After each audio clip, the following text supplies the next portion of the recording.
Okay, we are live. I apologize for that. We are live. Okay, no problem at all. Good morning, everybody, and welcome to another episode of The Week That Was. I'm Saeed Khan, broadcasting from the Motor City, where it was snowing yesterday. It is 65 today and 72 on the weekend. So yay for Detroit having all ecosystems and climate diversity in the span of 72 hours. So I know some of you have been elsewhere in the world where it has been much warmer. Nancy Derringer, veteran journalist, back from Spain. outside. Yes. Back from España. Yes, España. we also have AM 910 host Adolph Mongo. How you doing, Adolph? We have pollster Ed Sorpolus. How you doing, Ed? I'm doing great. And of course, we have Deadline Detroit co-founder Allan Lengel, broadcasting from a different place as well. The nation's capital. And I assume you don't mean London, England, where they're having quite a turnover of leadership, it seems. But more on that later. Okay. Well, hot off the presses, we have breaking news. Steve Bannon was sentenced to 4 months on his criminal contempt charge and a fine of $6,500, although it seems he is not going to have to be remanded right away. He is allowed to stay out on bail pending an appeal, which I'm not sure what kind of an appeal there would be for a criminal contempt charge. But we now are joined by attorney Tiffany Ellis, who I am sure can go ahead and take us through the intricacies.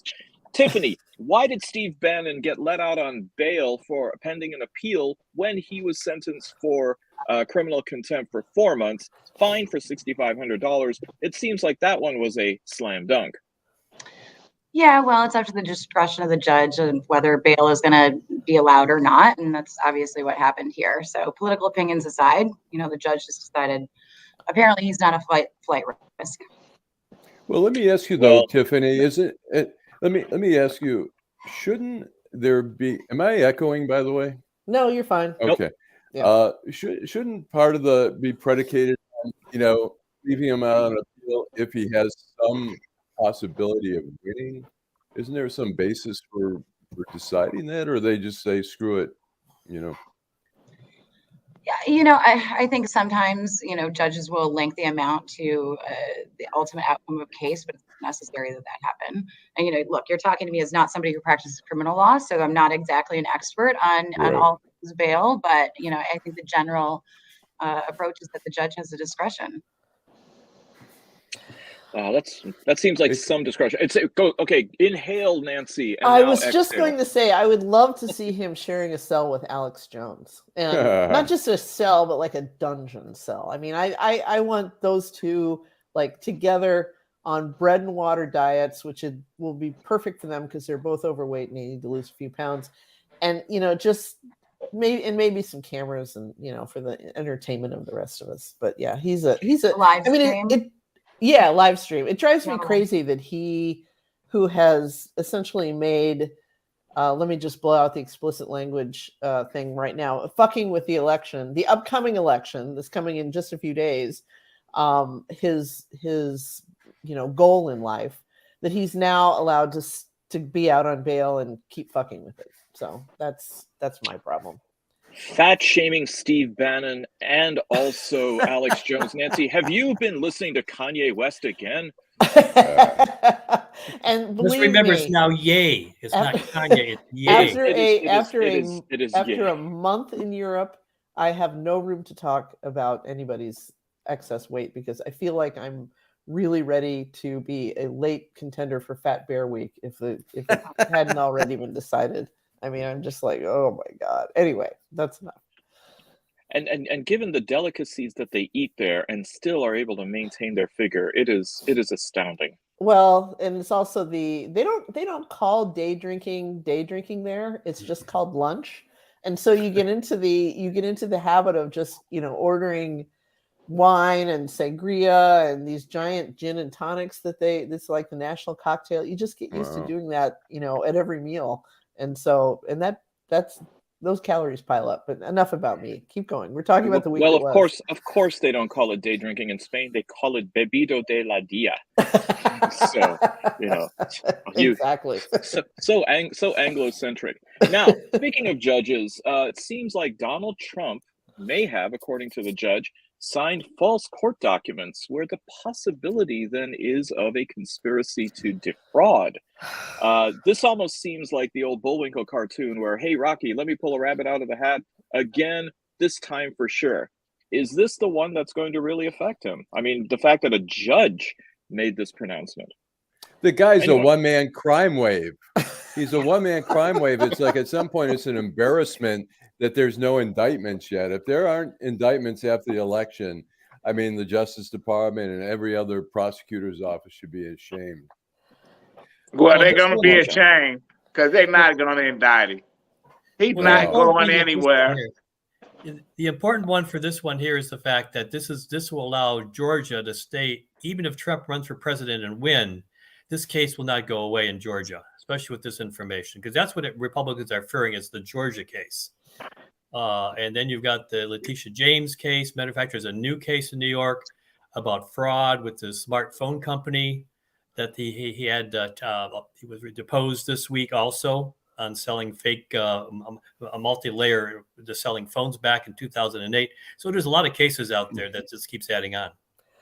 Trump was selling. Well, there's phones? also news. Okay, never mind. Go ahead. There's also news that his attorney Pat Cipollone, as well as former Georgia Senator Kelly Loeffler, have testified in the grand jury, particularly given some texts that Loeffler apparently sent to Raffensperger, the Secretary of State, trying to request that he, basically fire himself back in January of 2021.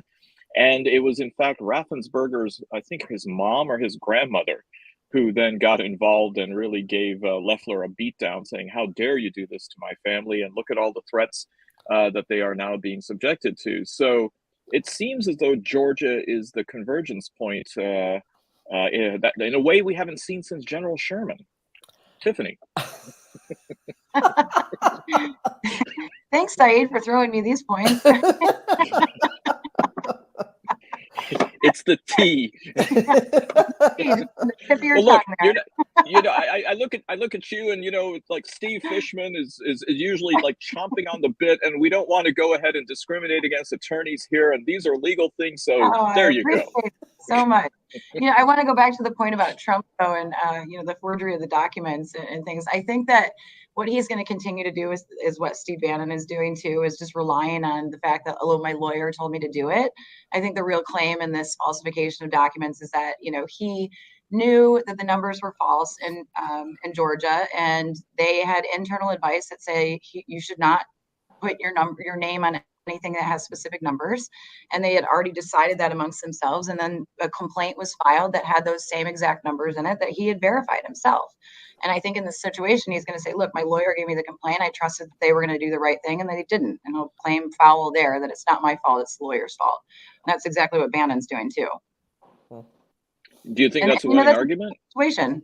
It really is. You think it's a winning argument? Adolph is a skeptic. Yeah. What do you think, Adolph? Listen, we're going to be talking about this at the next presidential election. I don't believe nothing's going to happen to Donald Trump. He's just going to continue to be part of the legal system. When is somebody going to have the balls to say, okay, let's indict this asshole? And they haven't done it yet. Well, I don't disagree with you, Adolph. I think that it's just getting crazier and crazier out there. I forget what state it was that I heard about this in, but today there's a rally in one of the western states. Oh, I know what it was. It's actually one of the eastern states, about a medical campus that was performing, maybe Vanderbilt, actually, in Tennessee, performing. They have a clinic there that does transgender, studies and surgeries, and really like physical needs, just according to like what is recommended by physicians for people who are experiencing, physical gender issues. And the ultra right wing has gone out and said, this is this is insane. Like, this is what the Democrats want to do, is they just want to make boys into girls and girls into boys. And they're just exploiting this, actual medicinal thing. And they're having a rally that a lot of like regular Republicans are going to today in Tennessee to protest this facility at Vanderbilt. And it's not just there. Like, I heard on the radio here this week, one of the craziest political advertisements I have ever heard about Joe Biden and his liberal cronies mandating drugs that are going to change the gender of children in our society. There was no disclaimer on it. There was no paid for. It was like the most insane things I think I've ever heard on the radio waves. And that is becoming something that is part of the common conversation that Republicans are really having right now. And believe it. You got to remember that they're going after the evangelical Christians, okay? That anything, remember, there's straight scripture. There is, the scriptures, either it's in the scripture or it's not. So this is playing in the South, anywhere there are Baptists and many of those Southern religions, that's where this is playing.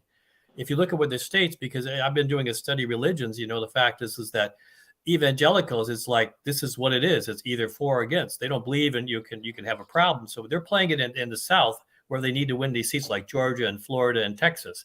This plays very well down South. Well, Ed, did you know that we had Jeff Sessions here the other day? He's out of his mind. What was he doing here? I missed that. He was cheering on the Republican top of the ticket. He's here. Even the Republicans that I know that went to see him say this guy is from another planet. Well, you've got this whole situation now where in 2 states it apparently seems as though they're trying to chip away at what they thought were written off Democratic votes. There's going to be a rally among state candidates in Dearborn because of the whole book banning thing. So Tudor Dixon and DePerno and Karamo, along with messages of support from Ron DeSantis down in Florida, are now becoming the most Islamophilic members of the Republican Party. They seem to be having some really strange, and by strange, I don't mean perverse, but just strange love for Muslims because it seems as though they're now fitting their agenda. Nancy. I was just going to say, I did some reporting in Dearborn when I worked in my last job before Deadline. And I remember thinking, these people are natural born Republicans, strong families, very religious, etc. Why aren't the Republicans here? And the answer is, it's twofold. Number one, there aren't enough votes in Dearborn to really, swing an election. There's, if you look at East Dearborn as kind of the Arab section of Dearborn, it's maybe 40,000. So, there's not a lot of people who are not many politicians national politicians who are going to go for that. And the other thing is they don't understand the religion. They don't understand any part of it. And they don't want to be seen as, cozying up to Sharia law or whatever. But right. I guess that has changed in the last few days. Well, the folks in Dearborn get in bed with the same people that don't like the Quran. Now, I'm surprised about the book banning, because I can go into Dearborn and say, well, let's get rid of the Quran, because that's an offensive book. When they start doing all this crazy stuff, they don't like gays, etc. So these white nationalists, these far right-wing folks, they have found them some new allies. Right. The mayor stepped in on this little bit of Dearborn. So the fact he's trying to back off this a little bit in the city. And you understand the fact that you've got complete 100% support of Muslim support for Sylvia Santana as a Democrat, as a black woman running in Dearborn. So the fact, you got to remember, this is a small group that created this attention. It's not the whole city. Huh.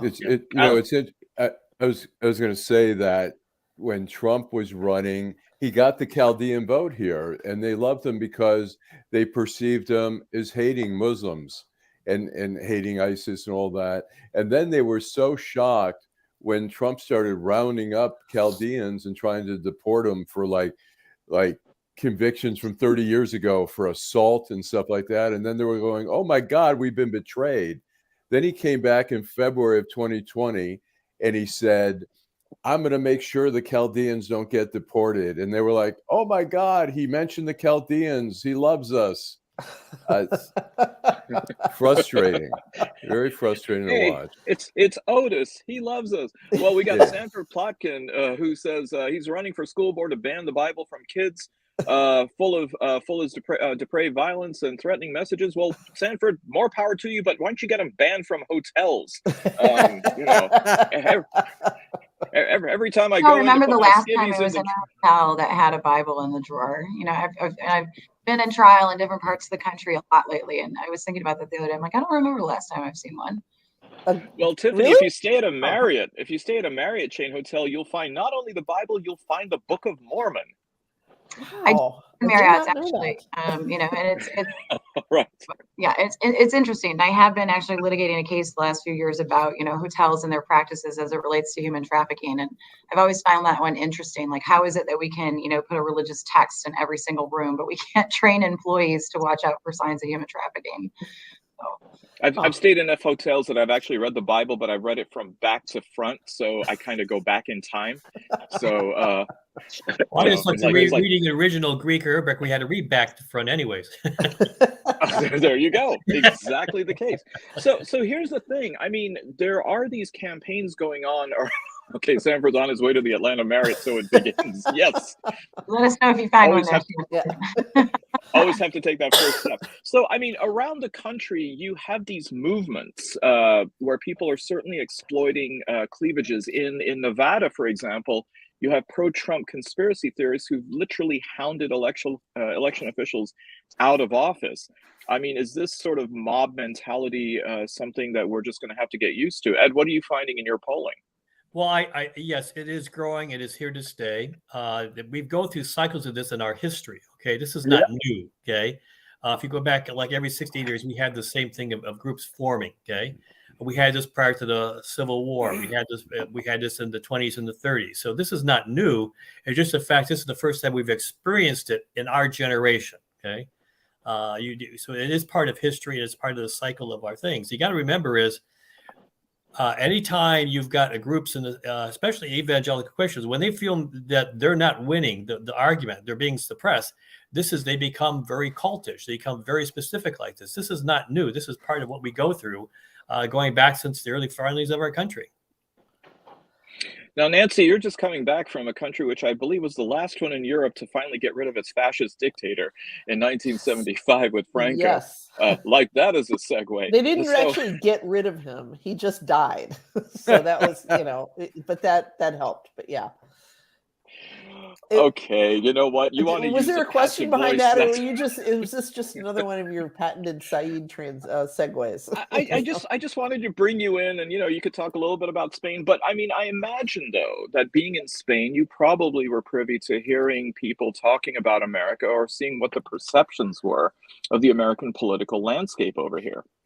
Well, yes and no. I mean, when you talk to people and they have enough English to ask you a question and they say, where are you from? And you say Detroit, they're more likely to bring up the Pistons than Donald Trump. Wow. But it was an experience. I mean, we took the best thing we did in Barcelona anyway, was take a walking tour with a local historian, a Brit, about the Spanish Civil War. And it was really eerie because, we've been saying on this show for some time now, if there's another civil war in this country, it's not going to be like the last one where it was between two geographic areas, and you had, the North and the South. I said, if it happens here, it's going to be, Northern Michigan versus Southern Michigan. And that was what the Spanish Civil War was like. It divided families. It divided churches. It was really a war, a true civil war of people, who were very right wing, the fascist dictator, and people who wanted to be a little more progressive. I mean, it was touched off by the adoption of a new constitution after the abdication of the king, following in the depths of the Depression, which said things like we shouldn't have a state religion and women should be able to vote. And suddenly the military said this cannot stand. And of course, they were backed by the church and everything else. And of course, Spain, you don't spend too much time there before you come away thinking these people really have brutality in their blood. It's like we stayed near the Plaza Mayor in Madrid, which is the site of some of the worst abuses of the Spanish Inquisition, which was aimed at Lengel, the Jews, and Saeed. The Jews? No, the Muslims and Muslims. the Jews, exactly. So it was hundreds and hundreds of years ago, but it was still, it's when Lengel tells me anti-Semitism is never going to go out of style. That's what he's talking about. Is a long haired. Look at Kanye West. Yeah, exactly. Well, Crazy, the man. Inquisition didn't end in Spain until around the time of the American Civil War. I mean, it went into the 19th century. When you said brutality in Spain, I thought you were interviewing a bunch of bulls there, Nancy. Well, that was the other thing. We did go to a bullfight, but you don't want to hear about my vacation. Let's move on. I want to Unless you want to talk about what you had to eat. I thought it was research, but okay. So here, I know we were talking a little bit before we went on air that it seems that races are tightening Yes. around the country, and certainly even here. I've been tracking at least one which said the U.S. Senate. There was, I think, even 2 weeks ago, 75% probability that the Dems were going to take it. Last week it was in the 60s, and now it's dropped below 60% to about 59% likelihood. Here we find that the Michigan Attorney General race between Dana Nessel and DePerno has tied, or at least has tightened up to the point where I think the Free Press said it's neck and neck. What's going on? And now should we really be worried? Ed. Yes, you are, because what's happening is that the Republicans are starting to decide. This could happen in 2018 towards the end, where a lot of Republicans start to decide we're going to vote now. Okay, the abortion issue for Democrats peaked too early, and so the Democrats have lost control of that issue. So now it's back to it's the economy and jobs. Inflation's picking up, gas prices are going up. The Republicans are running the crime issue again. In the case of Dana Nessel, she never really built a warm feeling about herself over the last 4 years. Her name recognition is the pits.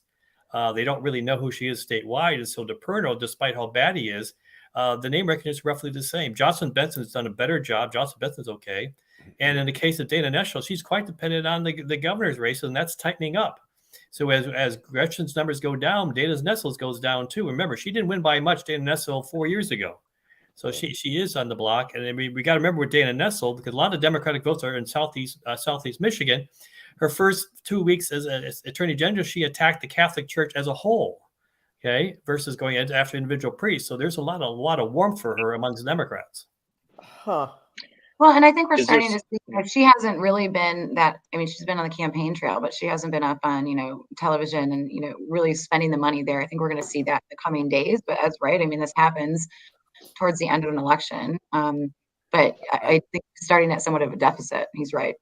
I've seen a lot of people I talk to say they're not voting for Dana Nessel, not necessarily voting for the Republican. And she's a real asshole. I'm gonna tell you, she do not have people don't see her as somebody they can really throw their support behind. Really? She came out of that Kim Worthy group. And Kim Worthy has pissed off a lot of people lately. And Dana Nessel has pissed off a lot of people, pissed off the folks in Southfield, because they felt like she ran the clerk out of there. Even after a circuit court judge said, okay, let's throw this case out. And Dana Nessel just kept going after it. So, yeah, she is, she's going to have to get some votes out. The Flint cases have been, we have to start all over again. They indicted with the one-person grand jury that was overturned, and so, I've seen some of her ads, and in some of the ads she looks kind of hard-looking. I have never seen her that well. That's Are you I'm gonna, just are you saying. going to say she needs to put on a brighter shade of lipstick or something? Here? No. I don't know what it is. She just has a, the Hey, he's initial not part where commenting she on weight, walks in. Nancy. And she we're like talking I about don't- the top law enforcement job in the country, in the state, right? Like she's the attorney general of the state of Michigan. I think when you look at what her work has been as a whole, it's I find it unfortunate, Adolph, to hear that because certainly people are going to have issues with our elected officials and what happens in their own community as a result of those actions. But at the same time, when we're in a fight like we're in this year, that's really going to be determinative of a lot of things that happen in the future of our state.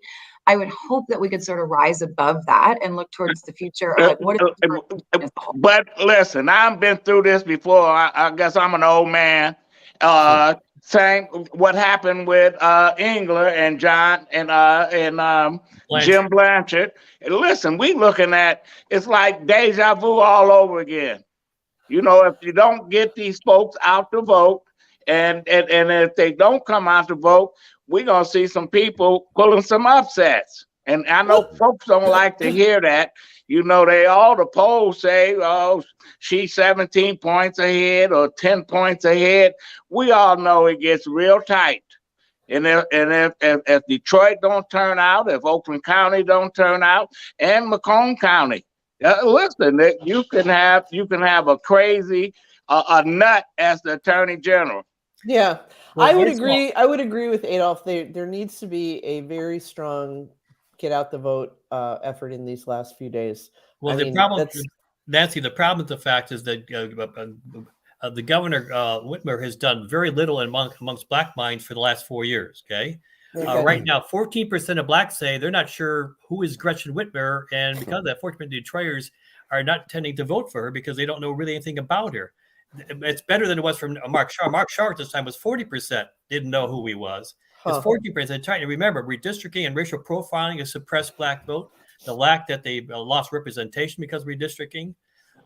There's very little money coming in Detroit to help black voters vote. If you talk to the black community, where's the money to help with getting out the vote? There is none.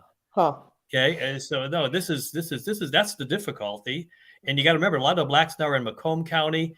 The biggest problem is the black male right now. The black male is still moving 16%, like the presidential, leaning Republican, because they don't hear any messaging to them. It's all black women, black women, not black women.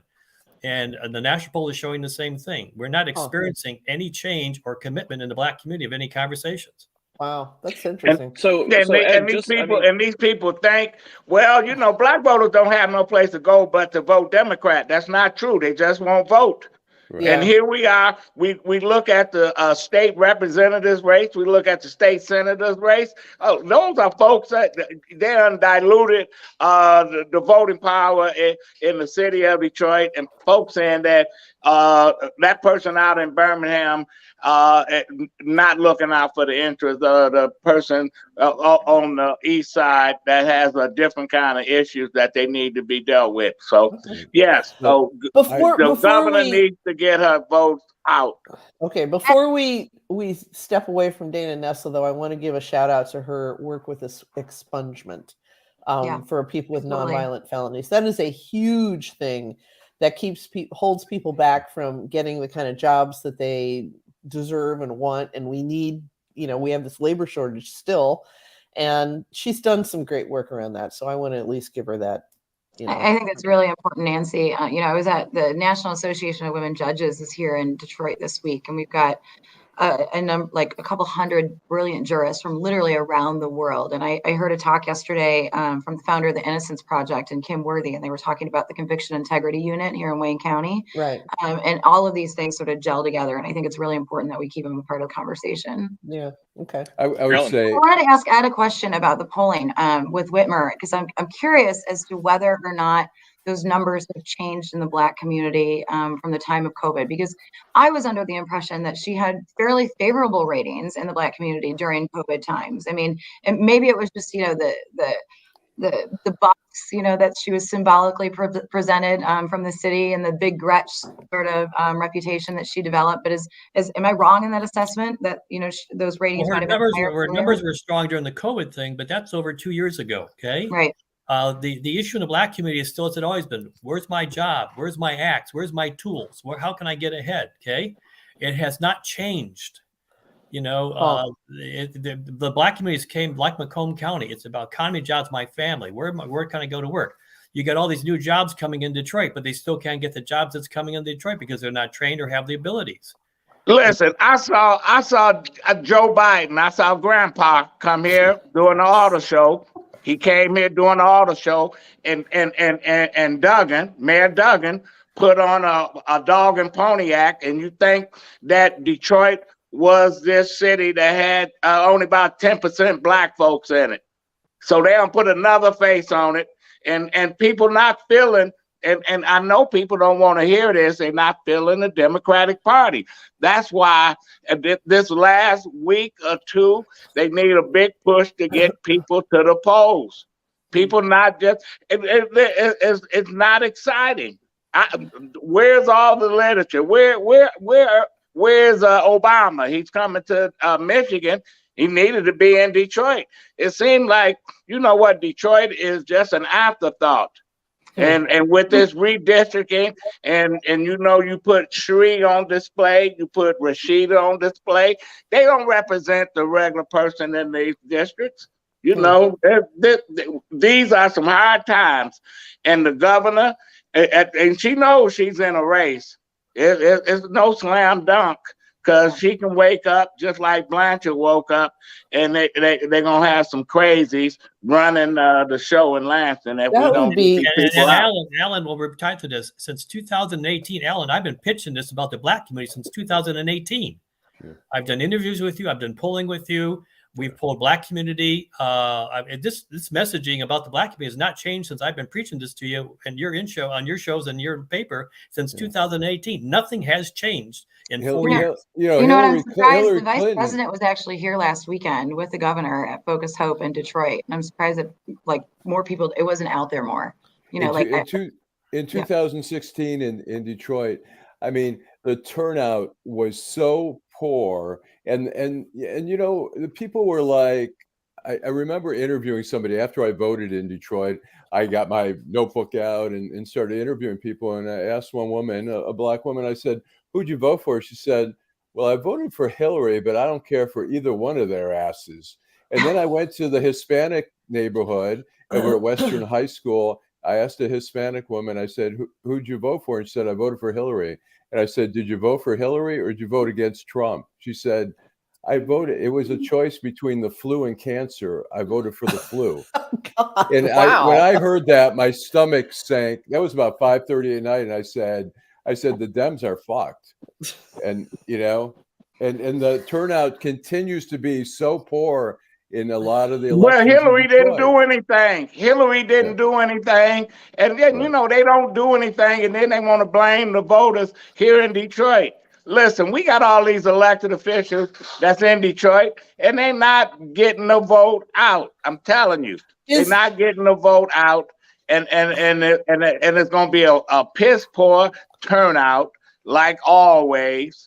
A few gonna decide for the many. Where's Duggan? Where's Duggan in all this? He's the leader in the city of Detroit. Well, where is Whitmer also? I mean, I have been gone for a month. So is she campaigning much at all, or what is she doing?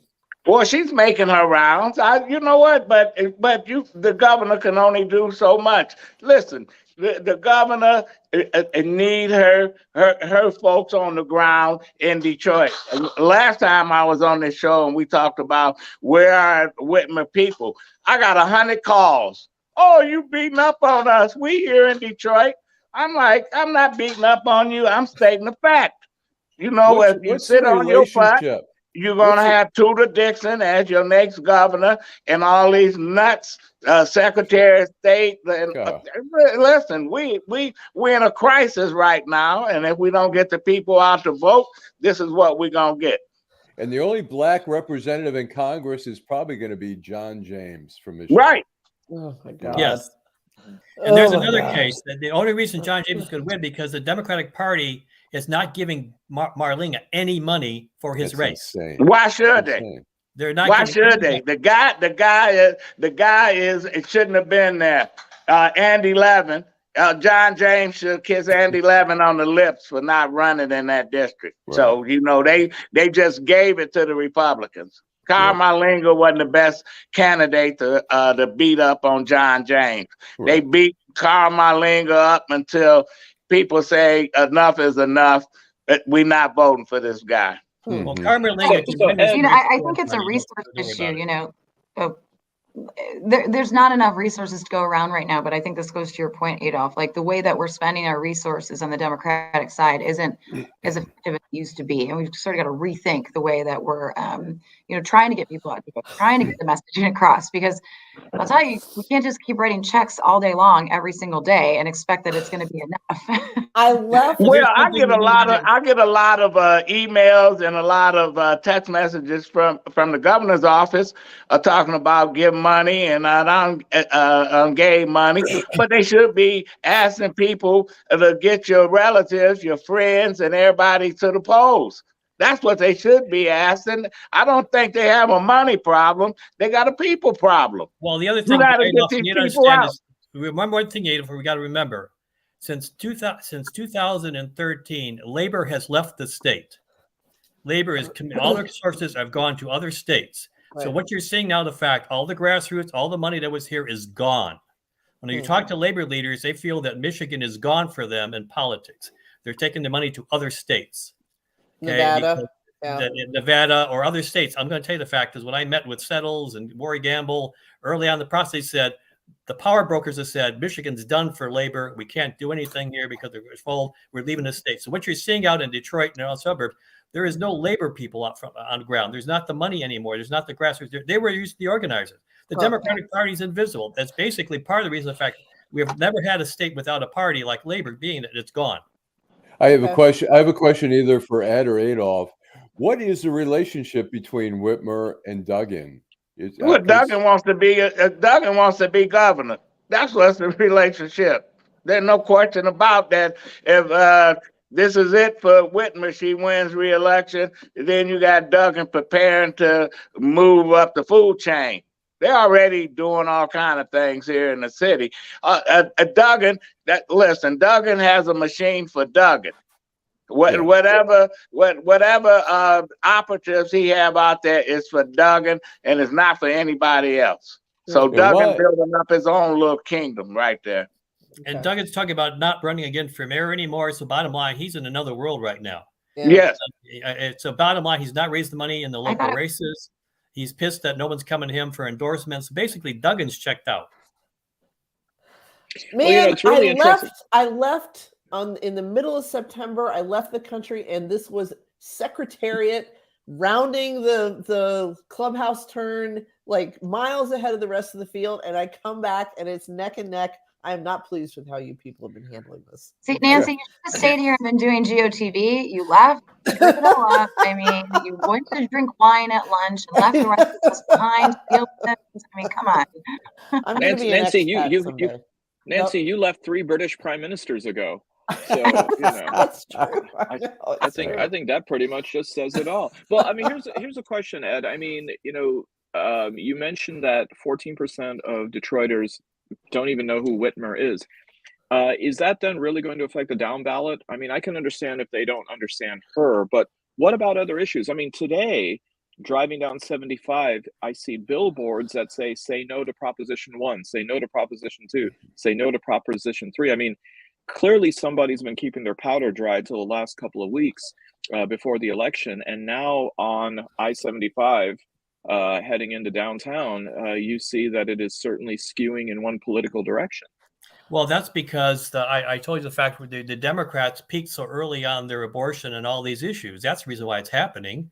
The poll that came out of Mirror's thing right now shows Proposition 3 at 50-50. Okay. Jesus Christ. Okay?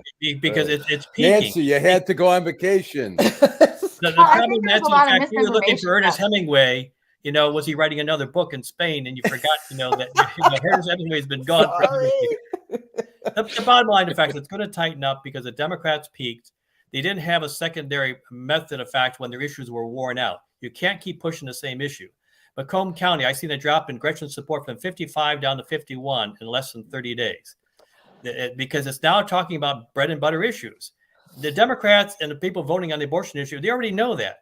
We can't keep pitching that. We got to start. Democrats need to pitch other issues and the abortion issue, because now we're sold you on it. But what are you going to do for me? How am I going to feed my family? How am I going to pay for gas? How am I going to do an economy? And that's what the Democrats have been failed for. Every time Democrats lose, because they forget about the economy. Can I say though? I mean, what is Tudor Dixon offering on that section, on that subject? Because I'm not getting anything from her. Well, we got to remember, because she did well enough in the debate, Republicans saying she's good. Remember, this is like Herschel Walker. He's at least a Republican. At least, he's holding his own. I don't want to vote Democratic, and that's bad. How bad Tudor Dixon is. At least she's a Republican. It's the essentially the Nolan Finley argument for endorsing her yesterday, which was. Well, you got to remember, Nolan Finley's the only reason she didn't support Whitmer, because of the fact that she didn't have a position on abortion. His first comments after the debate, if you read his comment, the fact is, Whitmer did a bad job. She didn't take a position on abortion. That was our first argument. That's how bad it is. So, yeah. Tiffany, I think you had you were going to say something. Oh, yeah. No, go on. You're fine. Okay. Well, okay. So on that subject about Nolan Finley, what about newspaper endorsements? How much weight do they still carry? None. I mean, I know, first of all, if you can get past the paywall, but does anybody listen anymore? No, they don't vote. That's the endorsements don't vote. That's a simple answer to a complicated question. The only area that listens to newspapers is the Toledo Blade. The Detroit News is because go ahead. The Detroit News' endorsement of Tudor Dixon is so half-assed. I mean, it's really just. It's very. Because they're Republican, they said, "All right, whatever." I think I saw a Pew Research report years ago, maybe even decades ago, that said that newspaper endorsements affect about 10,000 votes nationwide. This is in presidential years. So it's like, that's nothing. And, people are not looking to their newspaper to tell them who to vote for. I mean, maybe not for the major races. No, I don't think so. Yeah, but for the judicial, maybe, or a council race, or maybe for something where it still don't matter. It still don't matter, because people gonna vote for who they gonna vote for, and because Nolan Finley or the Free Press or whoever say vote for a certain person, it looks good on a flyer that you sent out that I was endorsed, but it doesn't get you an extra vote. Yes, exactly.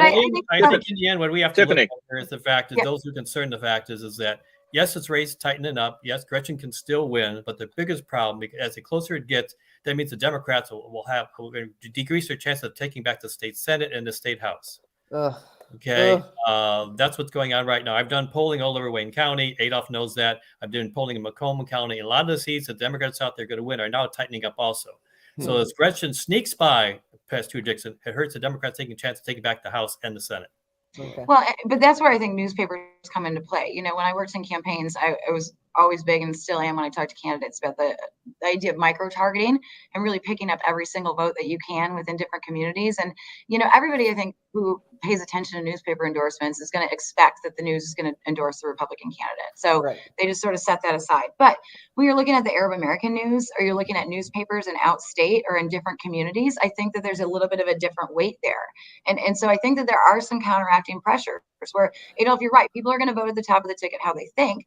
But when they're in their own communities and they're making those choices, to Ed's point about, state rep, about school board, about whatever else it may be, they're going to be looking to their local newspapers, and it might have an effect up the ballot, I hope. Well, but they also going to be looking at, maybe I need to split the ticket, and I might vote for Whitmer and Benson and Nassau, but in my little hometown, they don't play. I might vote for the guy, my neighbor next door, who's not a Democrat.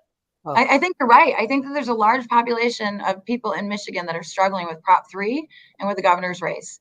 And I think that we're going to see people that vote yes on Prop 3, and then they vote for Tudor Dixon, because they don't really understand the effect of what happens when, or if, she gets elected and Prop 3, passes. Prop 3 is not a slam. It's not a slam dunk in the city of Detroit. You got a lot of folks that, is against it. You know, so I don't know.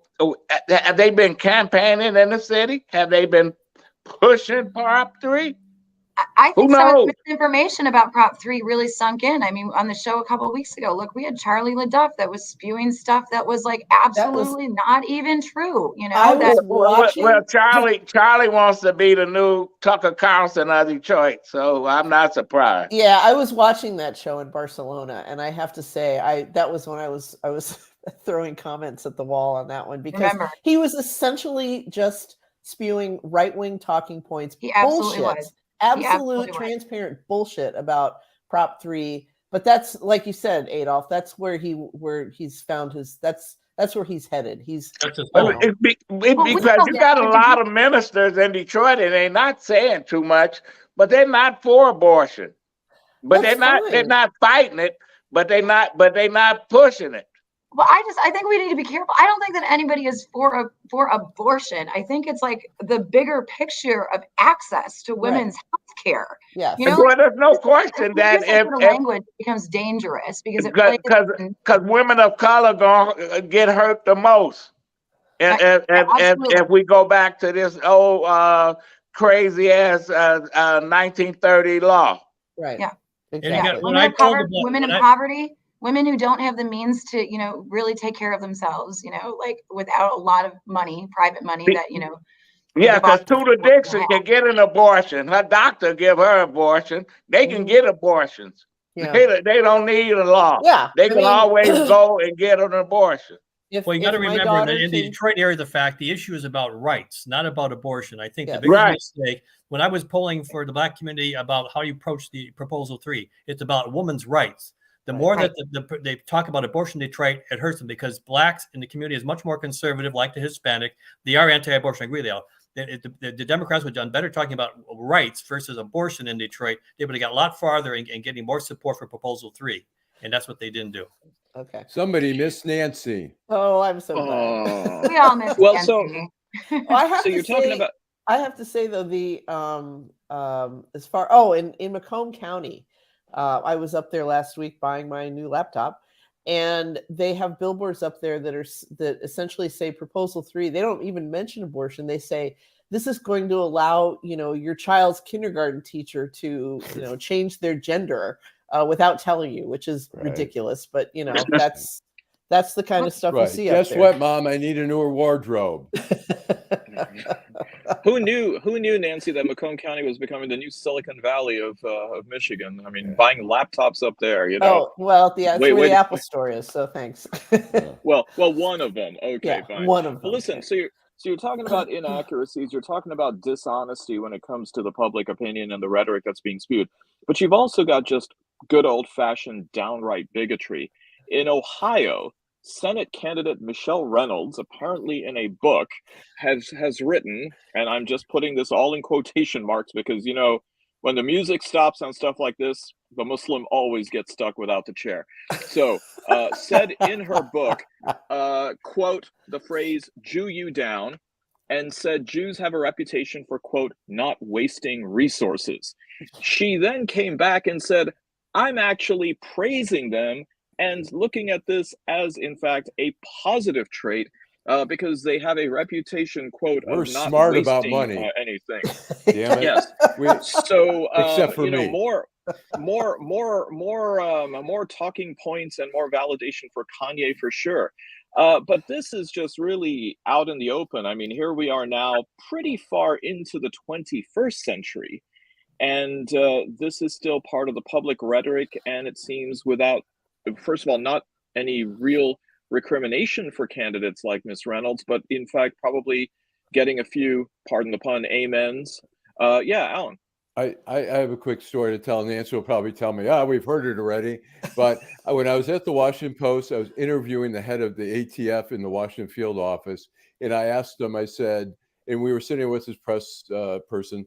And I asked him, I said, when you're, you know, undercover and you're negotiating for a kilo or something, do you try to negotiate to make it look like you actually care? And he looked at me and he said, well, sometimes we try to Jew him down. And I couldn't look up, and I looked up at his press secretary, and his press secretary was looking down. And I didn't write a story, I should have, but I didn't. He was a nice guy, but ignorant. But I heard the first time in college at Michigan State University, some farm boy said, "Yeah, I tried to Jew him down." And I'm like, "What?" Yeah, I know. Well, that's an expression that you hear from people who have zero Jews in their social circle. Right. You know, it's the. But that's something I've heard. Of course, I was flattered by the remark. What'd you say, Ed? I said, well, that's a phrase I heard back in the 50s. Oh, it's been around forever. As a matter of fact, every history book that I read, even in Spain, the history of Spain, when the Moors began to take over to Spain, the Moors only worked with the Jewish community because they were willing to work with the Moors. Okay, yeah, it's just like really fun. The Jewish community, Alan, the Jewish community's been there forever. You know, since before Christ. Yeah, it's true, but it is. I mean, there are a lot of people who just don't even connect that with a human being. You know, right. And by the way, Ed, if you're a Seinfeld fan, it's not the Moors, it's the Moops. It's the Moops. Okay, all right. But I think you're right. You know, growing up in a tiny little town that's not very far from the city, you know, I knew one Black family and one Jewish family. Right. You know, that was because of my, you know, probably until I went to college, you know, and so somehow I came out with a very different open-mindedness and a lot of people in my community. And I think that's the reality for a lot of, you know, parts of our country that aren't urban centers or suburban centers. It's just the fact. People don't have Listen, I visited Alma College when I was in high school with a teacher and two other students. One was Black and one was Jewish. He took us to his fraternity house, and they were sitting around talking about, don't Jew me on this, don't Jew me on that. We looked at each other and said, let's get out of here, because I know if I wasn't there or the other guy wasn't there, they'd have been saying something else, you know. So you listen. It's here. It's gonna be here. It ain't going away. Yeah. No, and in fact, it's getting stronger because Trump has sort of unleashed this sort of like hidden racism that's out there, and like people feel like emboldened to say these things, and they're going to continue because now that the cat's out of the bag, they're like, sorry, we're not going back. We're going to keep acting this way, which is why we're hearing this level of ridiculousness all the time. Yeah. Well, it's going to take another 30 or 40 years. It's going to take another 30, 40 years until either Hispanics or Blacks or other community is the majority vote in the United States. This is all 2042, isn't it? That's when the minority, you know, 2042. Well, actually, the biggest growing voting group, matter of fact, the reason Lisa Slotkin may win her race is because of the Asian community. The biggest movement in that district is the Indian population, named as Asians. Matter of fact, the national study of the 2020 election is that the Asian community was the biggest vote to flip a lot of these states for Biden. In the end, it was the Asian community, like Indians. The top Asian group that is Democratic is Asian, is Indians, then Chinese, Filipinos and South Koreans are Republican, and Japanese are somewhere in between. But the biggest movement amongst Democrats that made Biden president was the Asian community, predominantly Indians. Interesting. And I wonder how much of that was because of Trump's shit talking immigrants. Because on the Chinese part, yes, but the Indians is a little bit different. Okay. Yeah. Well, there's also the thing that getting back to Dearborn, you're right. I mean, for a very long time, the immigrant Muslim community voted Republican. They bought into the so-called American dream myth. Small business entrepreneurs, socially conservative, fiscally conservative. 9/11 changed a lot, especially with the USA Patriot Act. Remember, Bush in the second debate in 2000 actually mentioned the word mosque along with church and temple. And, you know, they got the Muslims at salam. And at that point, you find that there was a skew in 2004. Some of it was in 2000, I think in the Muslim community, a little bit of bigotry because Lieberman was on the ticket with Gore. But by 2004, you could have ran Jackie Mason and Shecky Green, and the Muslims would have voted for the Democrat. So there's some references going back to old comedy. Well, with that, I think who else? If we're going to invoke Jackie Mason, we have come to that time of the show, Alan. All right, and this is what I call the mayor of Griswold, downtown Detroit. Robert Wells, Schmuck of the week.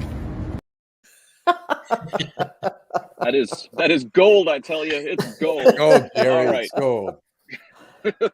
Who wants to go first? I'm gonna vote for Kanye Yay as the schmuck of the week. Okay. Is he yay or ye? It's yay. I mean, if Yay, it's yay. Kanye, then it's yay. He's It's dropping yay. the can.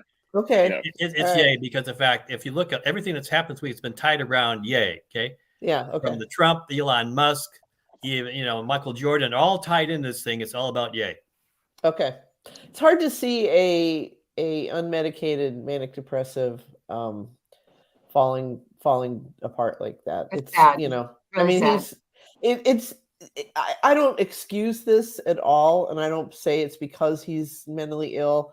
I think this is always in his head, but it's still, I think the filter is gone. And Even started his own not Catholic school, but his own religious school, so his kids have a school to go to. And I think he's going to have to talk to his ex-wife about that, and I bet she's not into it. Interesting, the bipolar argument, but it doesn't automatically make you an anti-Semite if you're No, bipolar. it doesn't. That's what I just said. It was already there. He was just keeping it under wraps better. So. And I believe he himself is saying, don't keep talking about mental illness. So he actually seems like he wants to really own it. am an anti-Semite. Right. I really just hate Jews. It has nothing to do with being bipolar. Well, no. His hack is he claims that he himself is a Jew. So it's not anti-Semitism. Right. But apparently he's also interested, as Ed said, regarding people wanting to buy stuff. Looks like he's interested in buying Parler, the social media platform, which now seems to make sense as far as some of the people that he hangs out with, because Parler is owned by the husband of Candace Owens. Yeah. So there you go. Yeah. Yes. They really caught a tiger by the tail, because that thing is worth about $1.98, and they're gonna get super bank on that. The Owens. Owens and Mr. Owens. Now you put Rip Taylor in my head with the $1.98 beauty pageant. So thanks, Nancy. Okay. Before we got a request to play that, Robert, one more time. Let me get. Downtown Detroit, Robert Wells, Schmuck of the Week. There you go. There we go. That's for our loyal audience. Okay, who's next for Schmuck? I'll go next. Dado. The news media in Detroit, the little young girl, the 17-year-old that was found dead on I-94, they kept calling her a woman. All the Fox 2 and the news, I guess people are complaining. They changed it to a young juvenile teenager. This is what we get in the Black community, because they always identify some of these young folks as, they look grown, they look old. And she was a juvenile, and if you've seen the pictures of her, you know that she was just a kid. Somebody put a bullet through her head, but they killed her twice. That's how I look at how the media treated her in the stories when it first came out. And I'm not defending this because I don't have any facts on this case other than what I read in the paper, but keep in mind, Adolph, that usually reporters are just parroting what the police press release is, and the police may have identified her as a woman. We don't know. So, but I hear you. You're right. I mean, it's always the story. The kid with the MAGA hat on that was going toe to toe with the Indians or the Native Americans in Washington. He's just a boy. But a 12-year-old kid who gets shot to death by the police, well, he's a young man. Same with the 15-year-old. The 15-year-old in North Carolina that killed his brother and 4 others, he's just a kid. He's just a little boy. Yeah.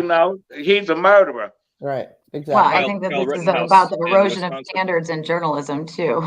Right. Like I often wonder if copy editing even exists anymore. It doesn't. Let me just settle that question right here. Yeah. It doesn't. So well, I'm copy editing articles for fun. It, 1, shows what a nerd I am, but 2, also just shows what a dying sort of profession good journalism is. One of the last laughs that I got from my employment at Deadline Detroit was when somebody tweeted something that was some mistake that was on the site and said, "What, this went through 4 layers of fact checking and this still got through?" Like, in your dream. 4 layers of fact checking. Right, yeah. So anyway, or like 1 degree of Kevin Bacon. All right, Tiffany, exactly. Who's your schmuck? There were so many choices this week. Honestly, I really struggle. Ed took the easy one with yay, but I'm going to go with Berlusconi and this 86-year-old Italian prime minister sending Vladimir Putin bottles of Lambrusca, and I think he said an equally sweet letter, and really showing his support. It's leaked audio that came out from a couple weeks ago. Apparently, Putin had a birthday, and Berlusconi's calling him one of like Putin's 5 best friends in his inner circle, and so. Yeah. I bet he still would not let him sit next to him at a table. You know how Putin always likes those long tables, and with with whoever he's talking to at the other end, so they can't lunge at him with a stiletto or anything like that. So there we go. Yeah. Which, by the way, happened recently, where a woman stabbed the ex girlfriend of her boyfriend in the face with a stiletto-shaped cologne bottle. Oh, there we go. All right. Oh, wow. Stiletto. That's an Italian word. So there we go. Sometimes though, my friends are like, you're not scared in Detroit. I'm like, I wear stilettos if I ever, need them. Take it off and just, but the answer is no, I'm not. Yeah. But in any event, that's the joke that follows. Okay. Okay, Allan. I've got, again, as Tiffany says, there's so many schmucks of the week. One is Nikki Haley, who's clearly going to be a 2024 candidate, who went on the Today Show the other day and said, I am only campaigning for people who accept the election. And the Washington Post pointed out, not only she been campaigning for deniers before she said that, but she's continuing to. And so the hypocrisy, she's carrying on that the truth doesn't matter, that hypocrisy, like, so what? The other one is Ron DeSantis, who's buddies with Disney. And the guy at Disney said, hey, things are so great in Florida. I may bring 2,000 of our employees from California to be here in Florida. And DeSantis is freaking out saying, no, they're going to vote like Californians. We don't want them here in Florida. It's insane. Talk about a micromanager, man. Oh, there right. we go. 2,000 more votes. That'll fuck me up. I'm giving this to the Texas legislature collectively for the law that they passed, which I just learned about, Senate Bill 2158 in 2021, which required the Texas Education Agency to, quote, provide identification kits to school districts and charter schools for distribution to the parent or legal custodian of certain students, end quote. What that means is they want DNA and fingerprints from school children in Texas to better identify them in the next mass shooting. So they won't do a shit about guns, but they will certainly be on the let's identify your kid's corpse more easily trained. So there we go. Texas legislature. I wonder how many of them are going to use that database to weed out undocumented aliens too. Well, there's that too. Yeah, I mean, you have to be careful who you give your DNA to, which is why I will never, ever, ever do one of those 23andMe things. I've heard too many horror stories. But. Even if you don't, there's still linked to you if somebody in your family has done it. Probably so, but that's one reason I don't want to do it. I don't want to hear from somebody who says, "Oh, guess what? I'm your dad's secret baby." Well, you probably learned, as you probably learned in Louisiana, you're not black unless you're black depending on how you answer the Census Bureau filling out the paper. If you said you're mixed black, you're not black. That's how oh, really? Oh, yeah.